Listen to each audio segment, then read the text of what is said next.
இப்போ பார்த்தீங்கன்னா கொண்டரங்கி மலையில் இருக்கோம். ஒரு வயசானவர் ஒருத்தர் மேலே வந்துட்டு இருந்தாரு. போயிட்டு வந்துட்டோம்ங்கய்யா. 7:30 மணிக்கு போக ஆரம்பிச்சதுங்க. அந்த கம்பி நீங்கள் தான் போடுறதுங்களா? ரொம்ப ரொம்ப நன்றிங்க ஐயா. மனசு வேணுமுங்கய்யா, மக்கள் இருக்கிறாங்க, மனுஷர் இருக்கிறாங்க. 100 வயசான பெருசுங்க, 5 வயசு குழந்தைகள்லாம் இப்போ நான் செஞ்ச காரியத்தில் போயிட்டு வருது. ரொம்ப நன்றிங்க. உங்க எவ்வளோ வயசாச்சுங்கய்யா? உங்களுக்கு எவ்வளோ வயசாச்சுங்க? 85 வயசை பற்றி கேட்க இல்ல, எங்களால முடியல.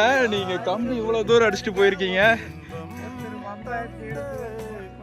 1 மாசமா மேல நடக்க முடியல. சாமி பால் கொண்டு போக முடியும். அப்புறம் பாலை கறந்து குடிச்சு சரி விடுங்க, நீங்க கறந்த பால் மேல போயிருது இல்லை எப்படியோ ஆண்டவர் சொல்லுவா. சரிங்கய்யா. சரி ரொம்ப நன்றிங்கய்யா. வரட்டுங்களா?